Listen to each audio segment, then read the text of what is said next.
বাংলাদেশে প্রতিদিন ঘটে যাওয়া গুরুত্বপূর্ণ ঘটনা ও নানা তথ্য নিয়ে আলোচনা এবং বিশ্লেষণে TVN24 নিউজ নেটওয়ার্কের নিয়মিত আয়োজন আলোচনায় বাংলাদেশ অনুষ্ঠানে দর্শক আপনাদের স্বাগত জানাচ্ছি। আমি আশফাক আহমেদ। আজকের অনুষ্ঠানে অতিথি হিসাবে আমাদের সাথে যুক্ত আছেন মাসরুর মাওলা, প্রেসিডিয়াম সদস্য জাতীয় পার্টি, এবং অ্যাডভোকেট হুমায়রা নূর, কেন্দ্রীয় সদস্য জাতীয় নাগরিক কমিটি। আপনাদের দুজনকেই স্বাগত জানাচ্ছি আলোচনায় বাংলাদেশ অনুষ্ঠানে। এবং আপনাদের সাথে আলোচনা শুরু করার আগে কয়েকটি তথ্য একটু তুলে ধরতে চাই। এই বিষয়গুলো নিয়েই আমরা প্রতিদিনের মতো নিয়মিত আলোচনা করব মূলত, এবং এর বাইরেও হয়তো কিছু বিষয় আলোচনায় আসবে। প্রথমে আমি একটু তথ্যগুলো তুলে ধরি একটু ছোট ছোট করে। যে বিষয়টি আমার হাতে রয়েছে প্রথমে, তা হচ্ছে ইজতেমা মাঠে হামলা ও সংঘর্ষে 4 জন নিহত হয়েছেন জানিয়ে স্বরাষ্ট্র উপদেষ্টা অবসরপ্রাপ্ত লেফটেন্যান্ট জেনারেল জাহাঙ্গীর আলম চৌধুরী বলেছেন, হত্যাকাণ্ডের সঙ্গে যারা জড়িত তাদের ছাড় দেওয়ার কোনো অবকাশ নেই। এই ঘটনায় মামলা হবে জানিয়ে উপদেষ্টা বলেন, মামলার পর জড়িতদের আইনের আওতায় আনা হবে। বুধবার স্বরাষ্ট্র মন্ত্রণালয়ের সভাকক্ষে তাবলিগ জামাতের দুই পক্ষ, মাওলানা জুবায়ের পন্থী ও সাদপন্থীদের সঙ্গে আলাদা বৈঠক শেষে স্বরাষ্ট্র উপদেষ্টা কথা বলেছেন। পুলিশ ও হাসপাতাল সূত্রে জানা গেছে, গাজীপুরের টঙ্গীর ইজতেমা মাঠের নিয়ন্ত্রণ নিয়ে মাওলানা জুবায়ের ও মাওলানা সাদ কান্দলভির অনুসারীদের মধ্যে হামলা ও সংঘর্ষের ঘটনায় 3 জনের মৃত্যু হয়। কিন্তু বাংলাদেশ খেলাফত মজলিসের যে মহাসচিব মাওলানা মোহাম্মদ মামুনুল হক, তিনি উল্লেখ করেছেন নিহত হয়েছেন 4 জন। তিনি বলছেন এটা সংঘর্ষে নিহত হওয়ার ঘটনা নয়, সাদপন্থীরা হামলা করে 4 জনকে হত্যা করেছে। পরবর্তী যে তথ্যটি তা হচ্ছে, চট্টগ্রামের বহু আলোচিত 10 ট্রাক অস্ত্র চোরাচালান মামলায় হাইকোর্ট থেকে খালাস পেয়েছেন সাবেক স্বরাষ্ট্র প্রতিমন্ত্রী লুৎফুজ্জামান বাবর সহ 6 জন আসামি।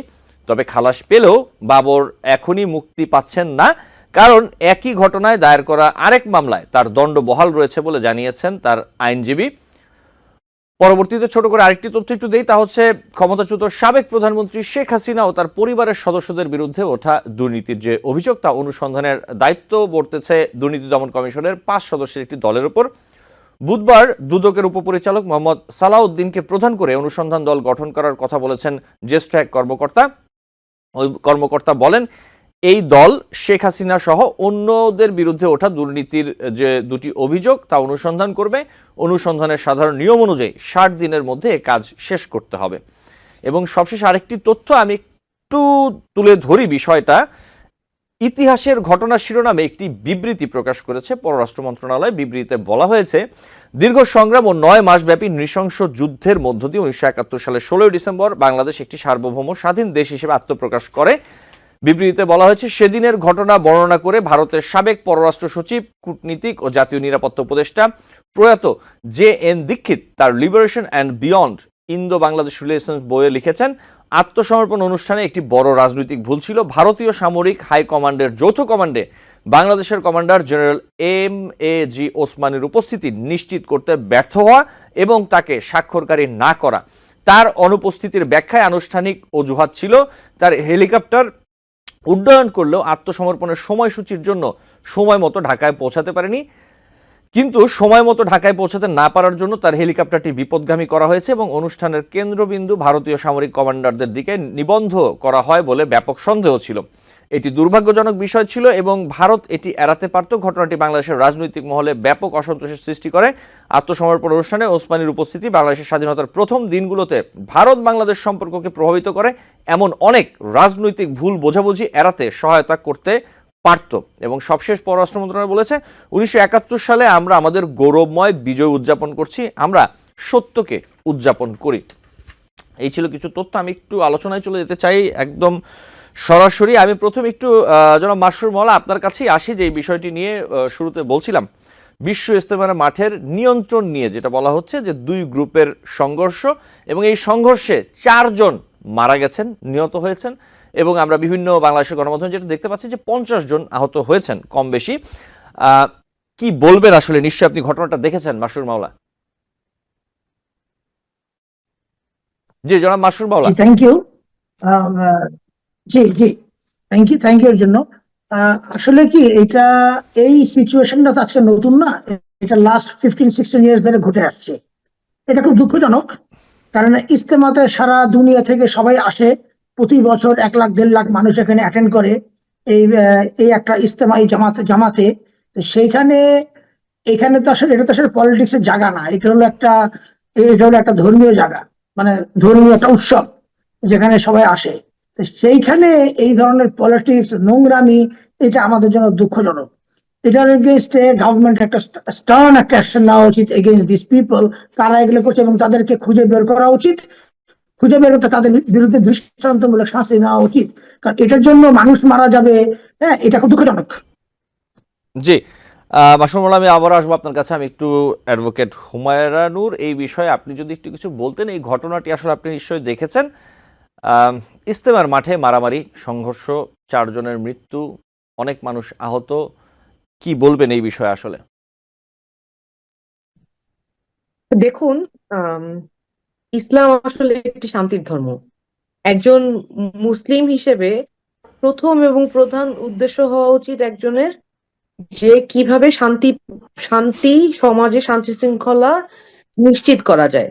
সেখানে আধিপত্য কায়েমের মতো একটা বিষয় নিয়ে মারামারি, হানাহানি এবং সেটা মৃত্যু, হতাহতের পর্যায়ে যাওয়া, এটার চেয়ে বড় দুঃখজনক আর কিছু নেই।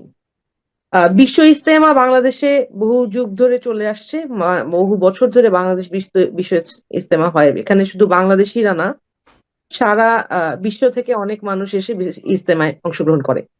তো বাংলাদেশে যারা ইসলামপন্থীরা আছেন, যারা আহ, এই বিশ্ব ইজতেমার এই এই মাহফিলে অংশগ্রহণ করেন, এটা সব সব সাধারণ মানুষরা এই মাহফিলে অংশগ্রহণ করেন। এই ধরনের একটা মাহফিল অনুষ্ঠিত হওয়ার আগে সবার সম্মিলিত, যে কোনো দলের, আপনি সাতপন্থী বলেন বা জুবাইরপন্থী বলেন, ওনাদের সকলের উদ্দেশ্য হওয়া উচিত ছিল যে এই ইজতেমা যাতে, এই জুলাই অভ্যুত্থান পরবর্তী সময়ে বাংলাদেশ কিন্তু এখন এক হয়ে কাজ করার কথা। এখন কিন্তু আর সেই সময় নেই যে আপনি আপনি এখন দেশটাকে একসাথে করবেন। আপনারা যদি এখন বিভক্ত হয়ে যান, তাও আবার একজন মুসলিম হয়ে যদি বিভক্ত হয়ে যান, তাহলে বহিরাষ্ট্র বা বাইরের পরাশক্তিকে আপনি কিভাবে প্রতিহত করবেন? আমার প্রশ্ন, যে আপনারা যদি সত্যি ইসলাম ধর্মে বিশ্বাস করেন, আপনারা কিভাবে এই ধরনের সংঘর্ষে ইনভলভ হলেন? জি, হুমায়ুনুর, আমি এই জায়গাতে একটু প্রশ্ন আপনার কাছে রাখতে চাই। যে বিষয়টি হচ্ছে যে বিগত বেশ কয়েক বছর ধরে আমরা দেখছি যে আলাদাভাবে সাতপন্থী যারা, তারা একটা সময় করেন ইজতেমায় অংশ নেন, এবং যারা জুবাইরপন্থী আছেন তারা একটি সময় নেন, সময়ে ইজতেমায় অংশ নেন। তো এটা তো একরকম সমাধান যদি বলি, একটা হয়েই আছে। তারা আলাদাভাবে তাদের ইজতেমাটা তারা করেন কিছুদিন গ্যাপ দিয়ে। তো এই জায়গাতে তারপরে এটা আসলে নিয়ন্ত্রণে নেয়ার, অথবা আসলে এখানে আসলে এই ধরনের বিষয়গুলো কেন আসছে আপনার কাছে মনে হয়? গলতটা কোথায়? আসলে বিষয়টা হচ্ছে, এই যে আলাদাভাবে তাদেরকে অবস্থান দেয়া, আমি বলবো প্রথমত এই সিস্টেমটা যে চালু করেছে, এটা তার ভুল। মুসলিমদের মধ্যে কখনো বিভাজন থাকাই, আমি মনে করি যে বিভাজন থাকাটাই উচিত না। দেশে ইসলামপন্থী যারা আছে তারা সকলে একসাথে হয়ে কাজ করবে। তারা যে আলাদা, বিগত কয়েক বছর ধরে আলাদাভাবে এই ইজতেমা অংশগ্রহণ করছে, এটাই সর্বপ্রথম ভুল। এবং এই বিভাজন থেকেই কিন্তু পরবর্তীতে তাদের দলীয় এখন তো আর এই অরাজকতা করার সুযোগ নেই যে এই আলাদাভাবে আপনি সাতপন্থী, আপনি জুবাইরপন্থী, কেন? আপনারা সবাই মুসলিম হিসেবে এক জায়গা হন। যেহেতু এটা আগে থেকে বেশ কিছু বছর ধরে আলাদাভাবে অনুষ্ঠান করছে, এবং আহ বর্তমান সরকারের সাথে আলোচনার ভিত্তিতে এই আলাদা তারিখ নির্ধারণ করা হয়েছে যে একদল আহ এই নির্দিষ্ট সময় করবে এবং আরেক দল এই নির্দিষ্ট সময় করবে। তারপরে এই আধিপত্য বিস্তারের এই চেষ্টাটা, এটা খুবই লজ্জাজনক। এবং একজন মুসলমান হিসেবে এই ধরনের একটা ধর্মীয় অনুষ্ঠানে রাজনৈতিক কাজ এবং আধিপত্য বিস্তারের চেষ্টা করা, এটা খুবই লজ্জাজনক। এই এই এটা এটা যেহেতু অলরেডি ডিসাইডেড ম্যাটার যে আলাদাভাবে প্রোগ্রাম করবে, এর মাঝখানে এই বিশৃঙ্খলাটা সৃষ্টির পেছনে ইন্ধন কাদের, সেটা আসলে খতিয়ে দেখার বিষয় আছে। আমি মনে করি যেভাবে বাংলাদেশে এই ধর্ম নিয়ে রাজনীতি বা এই এই ধর্মীয়, কিছুদিন আগে আমরা যেমন দেখলাম বিভিন্ন মিডিয়াতে প্রচার করার চেষ্টা করা হচ্ছে যে বাংলাদেশে হিন্দুদের অবস্থা ভালো না, হিন্দুরা বৈষম্যের শিকার হচ্ছে। এই যে এই ধরনের রাজনৈতিক ধর্মীয় উস্কানিগুলো, এইগুলোর পেছনে কাদের হাত আছে, এগুলো খতিয়ে দেখা খুবই জরুরি। সরকারের সেই দিকে নজর দেওয়া এবং এগুলো বন্ধ করার জন্য ইমিডিয়েট ব্যবস্থা নেওয়া, আইনগত ব্যবস্থা নেওয়া, রাষ্ট্রীয়ভাবে এই জিনিসগুলো তদারকি করা, অনুসন্ধান করা খুবই জরুরি হয়ে পড়েছে। জি, আপনাকে ধন্যবাদ মাসুমাল্লাহ। আমি আপনার কাছে একটু আসি জি এই বিষয়টা নিয়েই, তা হচ্ছে যে এই যে উম, এখানে কি কোনো রাজনীতি অথবা আহ, এই যে নিয়ন্ত্রণ নেওয়া, এই বিষয়গুলো আসলে আপনি কিভাবে দেখছেন? আমি জানি না আসলে একটি ধর্মীয় বিষয়ে এখানে যেমনটা বলছিলেন হুমায়রা, যে সবাই আসবেন আহ, ইজতেমায়, তারা আসবেন, অংশ নিবেন, ধর্মীয় কাজ করবেন, তারপরে তারা চলে যাবেন। এই জায়গায় আসলে কি নিয়ন্ত্রণের অথবা এখানে কারা বেশি সুপিরিয়র, এরকম কোনো বিষয় কেন আসবে আমি আসলে জানি না। আপনি কি বলবেন এই বিষয়ে মাসুম মাওলা? জি, আসলে ওই আপুর কথা আমি শুনছিলাম, আপু প্রিসাইসলি আউটলাইন করেছেন। আসলে আমি আপুর সঙ্গে কথাগুলোর সঙ্গে অ্যাড করতে চাই। সেটা হলো এই এই প্রবলেম আমি যেটা মানে এর আগেও বললাম, লাস্ট 16 ইয়ার্স ধরে এই জিনিসটা হয়ে আসছে। এবং ইন্ধন দাতা তখন ছিল একটা গোষ্ঠী, এখন আমার যেটা ধারণা, আমি ধারণা করছি এখানে রাজনৈতিক কিছু এখানে প্রভাব পড়তে পারে। বিকজ সবাই তো একটা সুযোগ খুঁজে এখানে, একটা তৃতীয় শক্তি এখানে ঢোকার জন্য, একটা নৈর জগতা সৃষ্টি করার জন্য। তো এখন তারপরও কথা হলো কি, যে আমাদের হুজুররা, ইমামরা, মানে যারা এটা অর্গানাইজিং কমিটির মধ্যে আছেন, তাদের মধ্যে যদি একাত্মতা না থাকে, মানে ইউনিটি যদি না থাকে, তখন তৃতীয় শক্তি এখানে ঢুকবে। তো দুঃখজনক হচ্ছে, আমাদের লজ্জা পাওয়া উচিত আমাদের এই ইমাম আলেমদের, যারা এটা অর্গানাইজ করছেন তারা ব্যর্থ, তারা অর্গানাইজ করতে পারছেন না। তারা যদি অর্গানাইজ করতে না পারেন, তাদের এটা উচিত এই অর্গানাইজিং কমিটি থেকে সরে যাওয়া উচিত। যেমন আমাদের মূল সাইডিং কমিটি একটা আছে, আমাদের এরকম অনেকগুলো কমিটি আছে, সেই সব কমিটির কাছে ছেড়ে দেওয়া উচিত। এভরি ইয়ার আমি মনে করি একটা লটারি সিস্টেম, একটা যে কোনো একটা কমিটি, যদি আমাদের কয়টা কমিটি আছে আসলে আমার কোনো আইডিয়া নাই, বাট এটা এমন এক রেসপন্সিবল লোকদের কাছে যাওয়া উচিত, একটা নিউট্রাল একটা টিমের কাছে যাওয়া উচিত, যেখানে কোনো ধর্মের কোন লোক এখানে ইনভলভ থাকবে না, নিউট্রাল যে থাকবে প্রতি বছর। বিকজ এখানে দেখেন ময়দানে একটা ফিক্স করা আছে, প্রতি বছর এখানে ইজতেমা হবে, এটা ফিক্স, এখানে লোকেশন চেঞ্জ করার কোনো সুযোগ নাই। তো ঠিক সেরকম এটার জন্য ফিক্সড একজন একটা কমিটি হওয়া উচিত, যে কমিটি প্রতি বছর ওখানে একটা ডেট ফিক্স করে দিবে, সে কমিটি সবাই আসবে।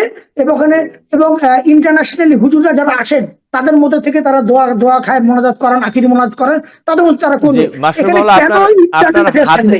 আপনার হাতের কারণে আপনাকে আসলে ঠিক মতো দেখতে পাচ্ছি না। জি, সরি, জি আমাকে বলুন। তো এখানে ইন্টারনাল অ্যাফেয়ার্স একটা, এখানে মানুষ ইন্টারন্যাশনালি, সারা দুনিয়া, সারা বিশ্ব থেকে মানুষ আসছে। এইটার এইটার একটা বিশাল বড় একটা স্ট্রেংথ আমাদের, যে এরা যখন এই দেশে আসছে, তার সঙ্গে এখানে আমাদের ফরেন রেমিটেন্সের একটা ইনভলভমেন্ট আছে। এটা আমাদের সবার আগে দেখতে হবে। এবং এই দেশের এই মাঝখানে যে ধরনের একটা ঘটনা ঘটলো আমাদের, এই শেখ হাসিনা রিজিম চলে যাওয়ার পরে একটা নতুন করে আমরা চিন্তা ভাবনা করছি দেশটাকে দেখার জন্য। তো সেই হিসেবে এইটাকে আমাদের কেন এই হুজুররা, এই অর্গানাইজিং কমিটিরা কেন এটাকে এইভাবে দেখছেন না, যে এখানে আন্তর্জাতিক মহলের লোকজন আসছেন, তাদের উসিলায় এখানে রেমিটেন্স আসছে, তাদের উসিলায় দেশটাকে নতুন করে মানুষ দেখছে, নতুন করে মানুষ জানবে। তো সেখানে কেন এই ধরনের নোংরা? তাইলে এই ধরনের মানুষটাই আবার আখিরি মোনাজাত করবে, তাহলে আখিরি মোনাজাতটা কি মোনাজাত কি আসলে হবে? এই ধর আমার এটা আসলে খুব দুঃখজনক। আমি মনে করি আমাদের নিজের ব্যক্তি, প্রতিটা মানুষের ভিতরে চারিত্রিক সমস্যা আছে, এই সমস্যাটা আগে আমাদের চেঞ্জ করা উচিত। কত কিছু হলেই ধর্মের দিকে টেনে নেওয়া যায়। এখন আমরা যে ধরনের কথা বলছি, এই যে আমি এখন যে কথাগুলি বলছি, হয়তো কালকে সময় আরেকজন বলবে ইস্তেমার এগেস্টে কথা বলেছে। ইস্তেমাটা এগেস্টে কথা বলবেন, ইস্তেমা এখানে প্রতি বছর এখানে হচ্ছে, এখানে লাখো লাখো মুসল্লি এখানে এখানে মোনাজাত করবেন, নামাজ পড়বেন। এই দেশের উপরে একটা আমাদের, আমি মনে করি বরকত একটা আসবে, এই দেশের উপরে একটা শান্তি আসার কথা, তার জায়গায় এখানে অশান্তি নিয়ে আসছে। এটা খুব দুঃখজনক আমাদের জন্য। জি, আপনাকে ধন্যবাদ। যেমনটা আপনি বলছিলেন, এবং আমরা জানি যে তাবলিগ জামাতের এই যে দুই পক্ষ, মাওলানা জুবায়েরপন্থী এবং সাতপন্থী, তাদের এই দ্বন্দ্ব আসলে নতুন কিছু নয়। তবে এই যে আমরা যেটা দেখলাম বুধবারের ঘটনা, একটু যদি বলি যে টঙ্গীতে ইজতেমার মাঠ ও আশপাশের 3 কিলোমিটারের মধ্যে সভা সমাবেশের উপর পুলিশ নিষেধাজ্ঞা জারি করেছে। এখন পরিস্থিতি যা দাঁড়িয়েছে, অ্যাডভোকেট হুমায়রা নূর, আপনার কাছে কি মনে হয় যে এবারের ইজতেমা নিয়ে বড় ধরনের কোনো অনাকাঙ্ক্ষিত ঘটনার সংখ্যাটা আসলে বেড়ে গেল কিনা? এবং আরেকটি সাথে একটু প্রশ্ন আমি আপনার কাছে রাখতে চাই যে সরকার কি আসলে এই পরিস্থিতি নিয়ন্ত্রণ করতে পারছে অথবা নিয়ন্ত্রণ করতে পারবে? আপনার কাছে কি মনে হচ্ছে? আহ, দেখুন, আমি আসলে যেহেতু বিশ্ব ইজতেমা মানে হচ্ছে একটা এমন একটা ইজতেমা যেটা একটা উৎসবের মতো, শুধু বাংলাদেশের মুসল্লিরা এই ইজতেমায় অংশগ্রহণ করে না। আপনি দেখবেন ট্রেনের উপরে হাজার হাজার মানুষ, জায়গা নেই ট্রেনে উপরে হাজার হাজার মানুষ, তারা শুধু ইজতেমায় অংশগ্রহণ করতে ঢাকায় আসে, নির্ধারিত স্থানে যায়। এবং শুধু বাংলাদেশিরা না, বাংলাদেশের বাইরে থেকেও মানুষ এসে ইজতেমায় অংশগ্রহণ করে। কেন?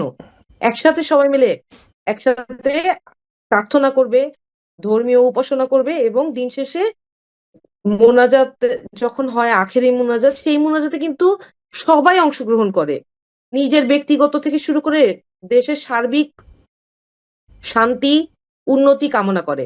এখন আমি আজকের একটা সংঘর্ষকে বিবেচনা করে আমি যদি বলি যে এইটা একটা এই ইজতেমাটা ভবিষ্যতে বিশৃঙ্খলা হওয়ার সম্ভাবনা আছে, তার মানে I am giving a message যে এটা ইট ইজ নট সেফ।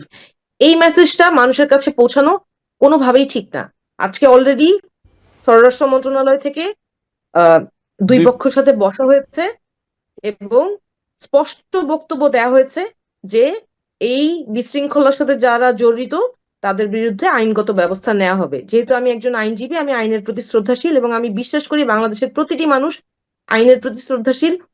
আমাদের সবার মধ্যে প্রচন্ড দেশপ্রেম আছে, সেটা শিশু থেকে শুরু করে বয়োবৃদ্ধ প্রত্যেকটা মানুষের মধ্যে যেমন ধর্মীয় চেতনাটা খুবই স্ট্রং, তেমন দেশপ্রেমটাও স্ট্রং। সুতরাং একজন বাংলাদেশী হিসেবে আমাদের কারোই উচিত না এই ধরনের নিজেদের মধ্যে সংঘর্ষে জড়িত হয়ে কাউকে এই মেসেজ দেয়া যে এখানে কোনো সমস্যা আছে বা হতে পারে। সুতরাং সরকার যেহেতু এই সমস্যা সমাধানে দুই পক্ষের সাথে বসেছে এবং চেষ্টা করছে সমস্যার সমাধান করতে, দুই পক্ষেরই উচিত নিজেদের মধ্যে সমঝোতা করা, এটাকে না বাড়িয়ে সমঝোতা করে এই সমস্যার সমাধান করা। যেহেতু আইনগত ব্যবস্থা নেওয়ার সুযোগ আছে এবং সেটা স্বরাষ্ট্র মন্ত্রণালয় থেকে কমিট করেছে যে এই আইনগত ব্যবস্থা নেওয়া হবে, সুতরাং সরকারের উপর দায়িত্বটা ছেড়ে দিয়ে দুই পক্ষ আপোষ করে শুধু আমি একজন মুসলমান, আমি বলবো তারা শুধু নিজেদেরকে মুসলিম হিসেবে দাবি করে ধর্মীয় যেই আহ মূল চিন্তাধারা, যে ইসলাম শান্তির ধর্ম, সেই শান্তিটা বজায় রাখার চেষ্টা করেই এই ইজতেমাটাকে সফল করবে। জি, হুমায়রা নূর, আপনাকে ধন্যবাদ। মাসরুল, আমি একই বিষয় একটু, এই যে পরিস্থিতি আসলে আপনার কাছে কি মনে হচ্ছে, পরিস্থিতি আসলে এই ইজতেমাকে ঘিরে কোন দিকে যাচ্ছে, অথবা কি অবস্থা, সরকার পরিস্থিতি নিয়ন্ত্রণে কতটা ভূমিকা রাখতে পারছে? যেমনটা হুমায়রা নূর বলছিলেন এবং আমরা বিভিন্ন গণমাধ্যমে দেখেছি যে আজকে বসা হয়েছিল তাবলিগের দুই পক্ষের সাথে এবং তাদের সাথে আলোচনাও করা হয়েছে। এই বিষয়ে যদি আপনি কিছু বলতে চান মাসরুর মাওলা। জি, আমি আরেকটা পয়েন্ট এখানে, আমি আসলে মেইন কথাটা বলা উচিত যেটা ভুলে গেছি, সেটা হলো ল অ্যান্ড অর্ডার। আমাদের ল অ্যান্ড অর্ডার তো আসলে এখন 20% কাজ করছে আউট অফ 100। সো এখন যেখানে 20% ল অ্যান্ড অর্ডার আছে, তো টোটাল আমি জানি না কত পুলিশ এখানে, কেউ বলে 26,000 পুলিশ নাকি কাজ করছে, কেউ বলে 40,000 পুলিশ কাজ করছে, অ্যাকচুয়ালি কতদিন কাজ করে জানি না। আর পুলিশদেরও কিন্তু মোরাল একটা ওরা ব্রেকডাউন হয়ে গেছে। ওরা আগের যে পুলিশের যে স্ট্রেংথ সেটাও নাই। তার মধ্যে র্যাবকেও এখানে এখানে বিলুপ্ত করে দেওয়ার একটা কোর্টের একটা শুনছি একটা। তো এগুলি ওভারঅল সবকিছু নিয়ে আমি মনে করবো ইজতেমাতে আমাদের একটা টাইট সিকিউরিটি আগে থেকে দেওয়া উচিত ছিল। আমাদের হোম মিনিস্টার, মানে হোম অ্যাডভাইজার, উনি আসলে জানি না, উনি basically as a person is a nice man, I met him কয়েক সপ্তাহ আগে। বাট উনি যেহেতু ওনার ব্যাকগ্রাউন্ড ডিফেন্সের লোক, তো সেই হিসেবে ওনার কিন্তু আরো স্ট্রং একটা এটা একটা স্টেপ নেওয়া উচিত ছিল, একটা মেসেজ দেওয়া উচিত ছিল। বিকজ যেখানে আমাদের এখনো বাহিনী আছে, আনসার আছে, তারপরে আপনার আরো এই যে গ্রাম প্রতিরক্ষা আছে, তো সেই হিসেবে এদেরকে সবাইকে নিয়ে এখানে একটা সিকিউরিটি এখানে একটা অ্যারেঞ্জ করা উচিত।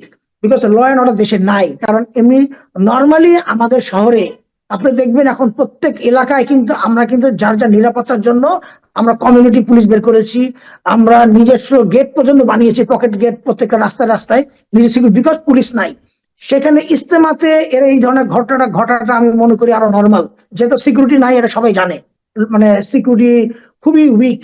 তো এইটাই হলো যে আমাদের মেন সমস্যা। তার মধ্যে এই এই দুই গ্রুপ অ্যাডভান্টেজ নিয়েছে, কারণ তারা জানে সিকিউরিটির অবস্থা, এই অ্যাডভান্টেজ নিয়েছে। তো এটাকে আসলে আইডেন্টিফাই করাটাও তেমন কিছু না, আমি শিওর এখানে সিসি ক্যামেরা আছে, আইডেন্টিফাই করা উচিত। তবে নিয়ার ফিউচার এই ইজতেমাটার জন্য বাকি এখন যেটা শুরু হচ্ছে এটার জন্য সাকসেসফুল হতে পারে, বিকজ এখান থেকে ডিসকারেজ হবে যদি প্রপারলি টেক কেয়ার না করতে পারে। ডিসকারেজ হবে হলো গিয়ে ইন্টারন্যাশনালি যারা আসছেন, আমাদের লোকাল পার্টিসিপেন্টরা কিন্তু ইম্পর্টেন্ট না, ইম্পর্টেন্ট হচ্ছে আমার কাছে ইন্টারন্যাশনালি যারা আসছে, বিকজ ওখান থেকে আমাদের একটা ইনকামের একটা সোর্স। তারা এখানে যে আসছে, তারা এখানে এই যে যেমন ধরেন হোটেল বলেন, বিজনেস সেন্টার্স গুলি বলেন, প্রত্যেক জায়গায় জি বুক হয়ে মাসুর যাচ্ছে। মাওলা, জি তার মানে এখানে ভালো একটা রেমিটেন্স।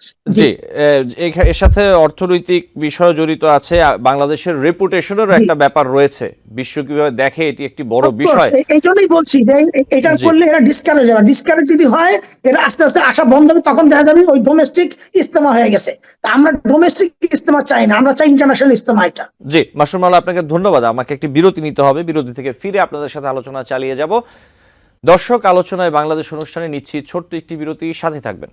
টিবিএন 24 টেলিভিশন দেখতে আজই কল করুন 7187776556। লগ ইন করুন www.totalcablebd.com।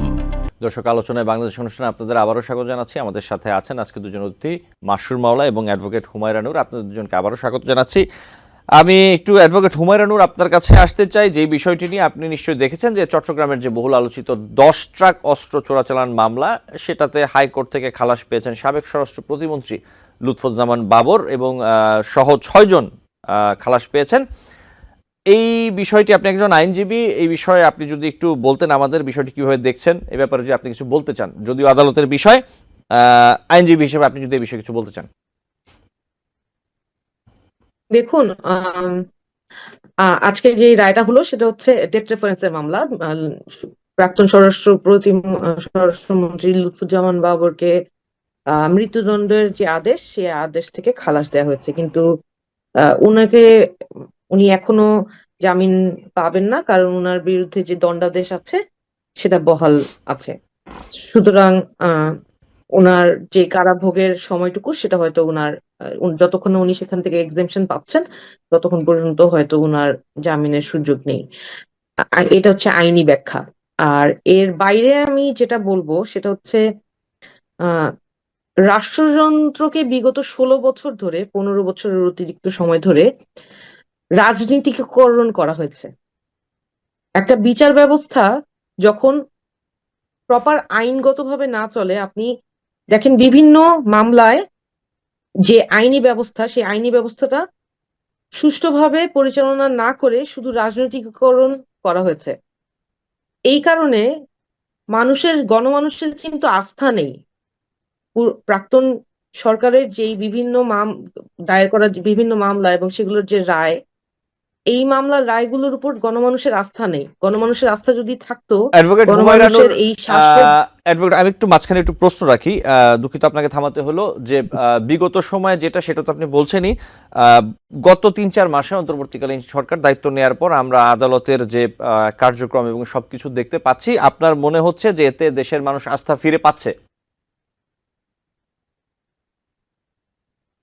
দেখুন, বর্তমানে হাইকোর্ট 2014 সালের যে মামলাটা, সেই মামলার এগেনস্টে এখন শুধু একটা ডেথ রেফারেন্সের উনার যে মৃত্যুদণ্ডাদেশ, আমি সেটা আমি বাতিল করেছে। হুমায়ুন নূর, আমি এই মামলাটির কথা আসলে বলছি না, আমি লুৎফুজ্জামান বাবর উনারটা অথবা 10 ট্রাক শুধু এটা বলছি না, আমি বলছি যে গত 3-4 মাসে আমরা যদি দেখি যে সার্বিকভাবে আসলে আদালতের যে কার্যক্রম, যে মামলাগুলো উঠছে অথবা যারা খালাস পাচ্ছেন অথবা যেই ঘটনাগুলো হচ্ছে আর কি, সার্বিকভাবে হাইকোর্ট এবং সর্বোপরি আমি যদি বলি যে আদালতের যে বিষয়গুলো, আপনার কি মনে হচ্ছে যে আদালত এখন যেভাবে কাজ করছে এতে দেশের মানুষ আস্থা ফিরে পাচ্ছে আদালতের প্রতি?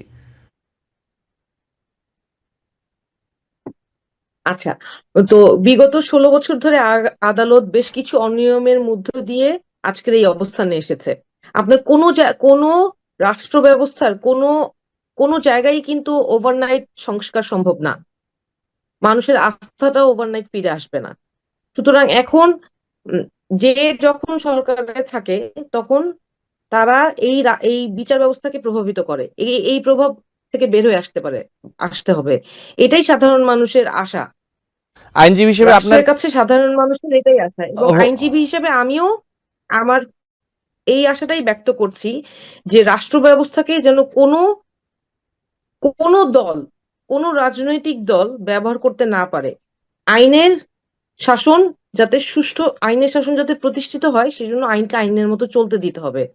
এবং গণমানুষ তখনই আইনের প্রতি আস্থাশীল হতে পারবে যখন আইনের যে বিচার ব্যবস্থা সুষ্ঠুভাবে নিয়মতান্ত্রিক ভাবে পরিচালিত হবে। সেটার এখনো বাকি আছে বলে আমি মনে করি। জি, আপনাকে ধন্যবাদ। জনাব মাসরুর মাওলা, আপনি যদি এই বিষয়ে কিছু যোগ করতে চান।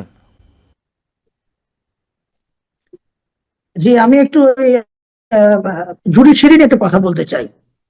আপু যদি একটু অনুমতি দেন, যেহেতু আপু হলেন আহ, একটা বিজ্ঞ আইনজীবী, হ্যাঁ, লার্নেড একজন, তো আমি সেই হিসেবে এক অনভিজ্ঞ। তো আপু যেটা বলছিলেন সেটা হলো যে আইনের প্রতি আস্থা, যেটা এটা একদিনে হবে না, আস্তে আস্তে আস্থা ফিরে আসবে। বাট একটা জিনিস খালি বলতে চাই, আপুর মাধ্যমে একটা মেসেজ দিতে চাই যে আমাদের কোর্টে এখনো কিছু উকিলরা আছেন অতি উৎসাহিত হয়ে অনেকের এরকম ফেক কিছু মামলা ওনারা ওনারা ইয়ে করেন, মানে মামলা রেকর্ড করার জন্য কোর্টে দেন ওনারা। এবং অনেক মামলা এরকম হয়েছে যেগুলোর কোনো মেরিট নাই, জাস্ট বিকজ শেখ ফ্যামিলি 10-15 জন আছে, তার সঙ্গে দেখা গেল আমার নাম ঢুকিয়ে দিল। সেটা সেটা যাচাই, এখন কোর্ট এটাকে ইনকোয়ারি না দিয়ে সরাসরি এফআইআর হিসাবে এটাকে রেকর্ড করাচ্ছে। এটা আমি বলবো আপুরা যেন এটা একটু যেন দেখেন, যেন অযথা নিরীহ মানুষরা যেন হয়রানি না হয়। ধরেন যারা যারা সত্যিকারই এখানে দোষী, তারা তো দোষী ইনকোয়ারি তারা ধরা পড়বেন, কিন্তু এর মাঝখান থেকে নিরীহ মানুষরা যেন হয়রানি না হন, এইটা খালি আমার আমার আপুর মাধ্যমে কোর্টকে মেসেজটা দেওয়া। জি, আপনাকে ধন্যবাদ মাসরুর মাওলা। আমি আপনার কাছেই আবার আসি আরেকটি প্রশ্ন নিয়ে, ভিন্ন প্রসঙ্গ। সেটি হচ্ছে যে কেউ যেন কোনোভাবেই দলের নাম ভাঙিয়ে অপকর্ম করতে না পারেন সেদিকে নজর রাখার জন্য দলের যে নেতাকর্মী তাদের প্রতি আহ্বান জানিয়েছেন বিএনপির ভারপ্রাপ্ত চেয়ারম্যান তারেক রহমান। একদম সোজাসুজি প্রশ্ন মাসরুর মাওলা আপনার কাছে, বিএনপির কেউ কি অপকর্ম করছে?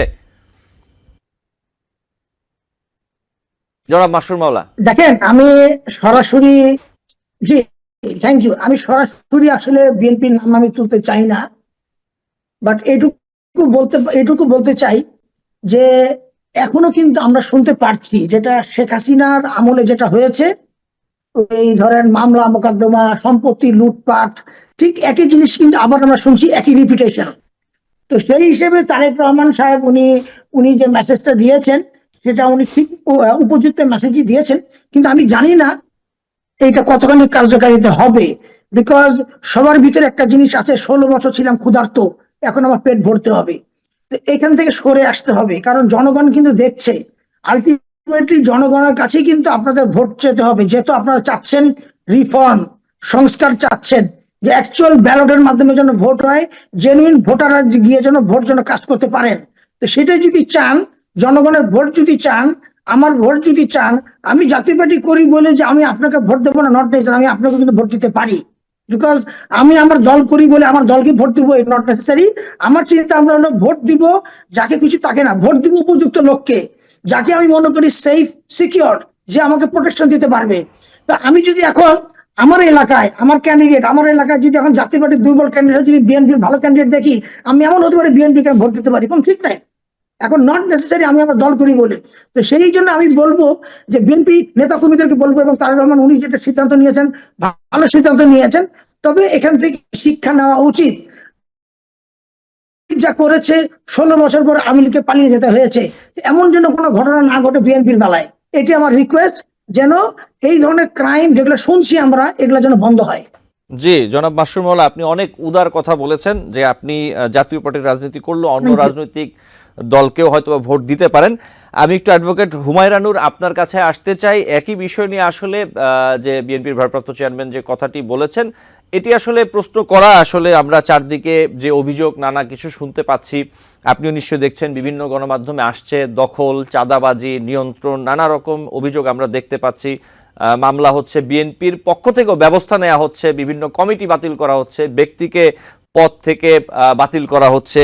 আপনার কাছে কি মনে হচ্ছে যে বিএনপির কেউ কেউ কি আসলে অপকর্ম করছেন কিনা এই অন্তর্বর্তীকালীন সরকারের সুযোগ নিয়ে? দেখুন, এই ধরনের যেই নিউজগুলো আমরা দেখছি, সবটা তো আর অসত্য হতে পারে না।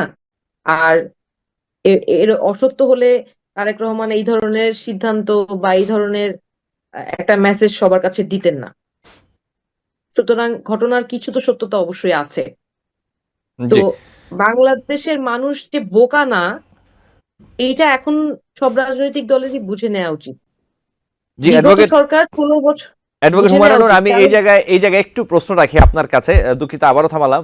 যেটা হচ্ছে যে আপনারাও সামনে একটি রাজনৈতিক দল নিয়ে আসছেন, এখন আনুষ্ঠানিকভাবে ঘোষণা দেননি কিন্তু আপনারা আসছেন।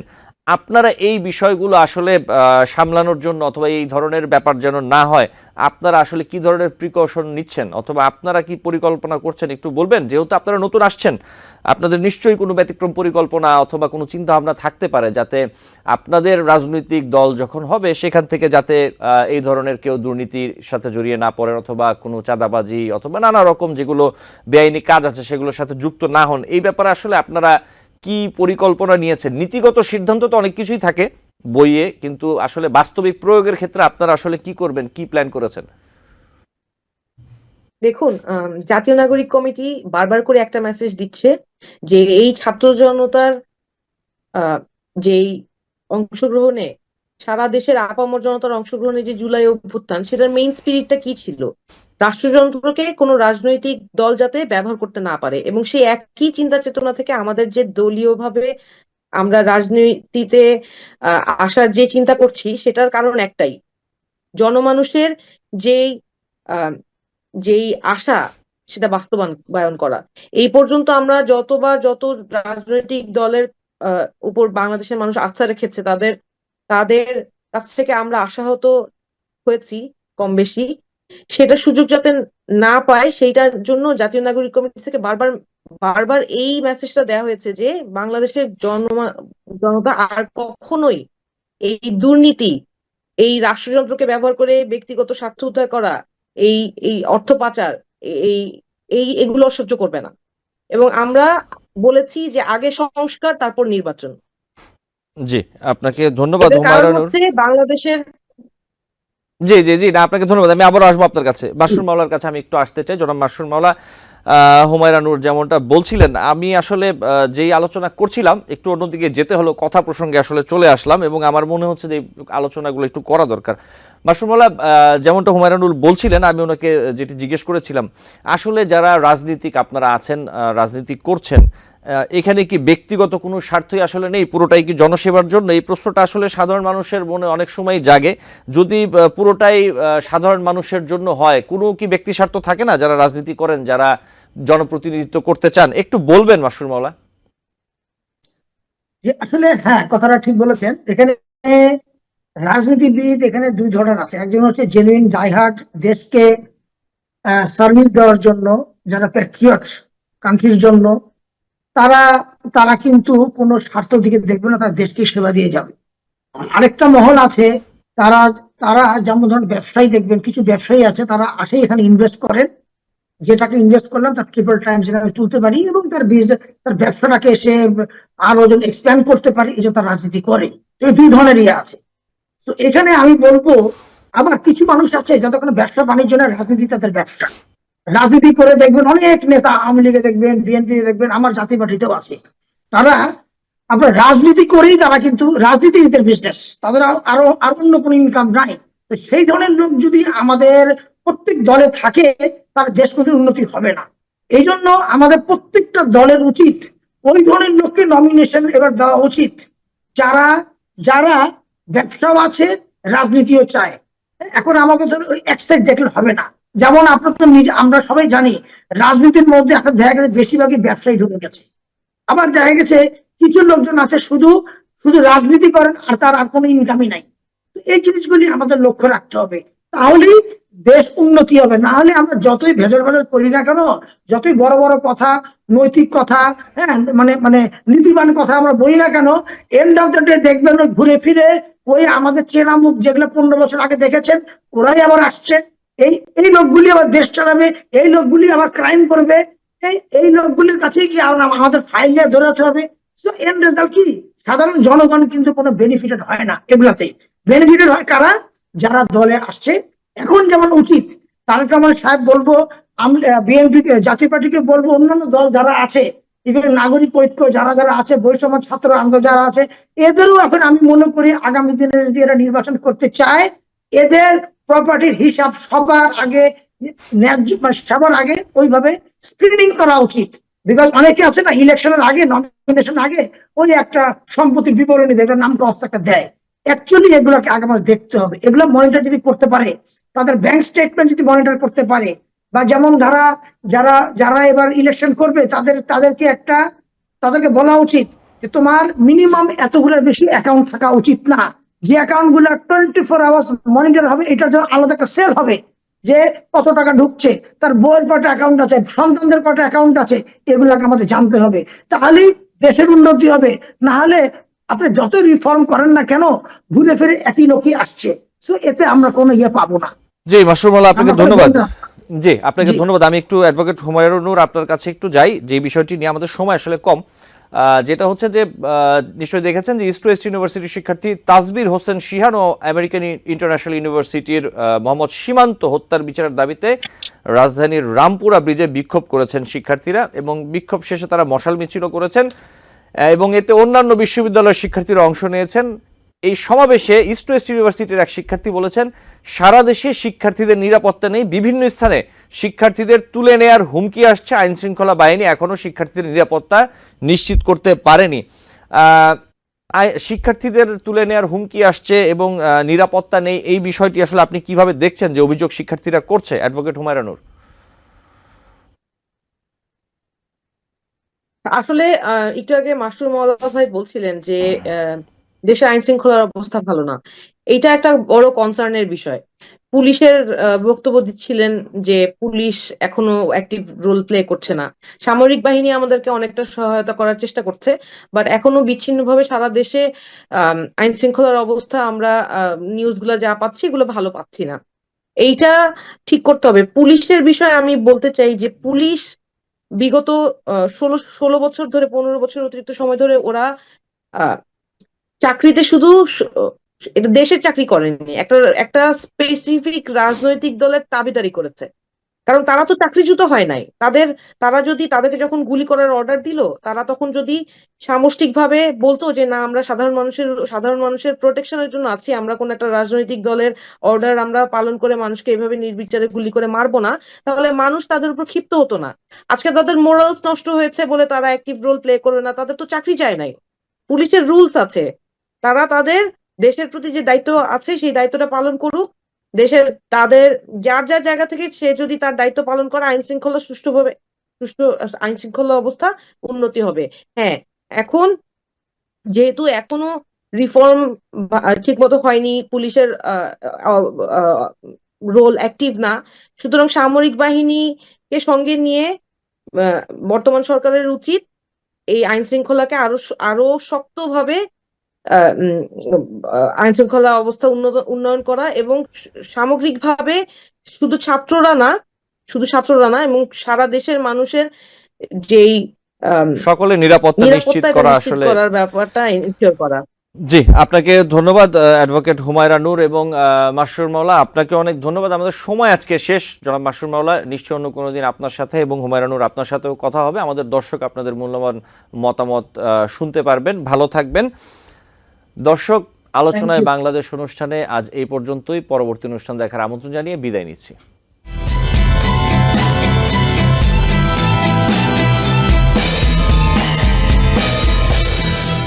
টিবিএন 24 টেলিভিশন দেখতে আজই কল করুন 7187776556। লগ ইন করুন www.totalcablebd.com। নিউ ইয়র্ক থেকে সম্প্রচারিত টিবিএন 24 টেলিভিশন বিশ্বজুড়ে বাঙালির কণ্ঠস্বর।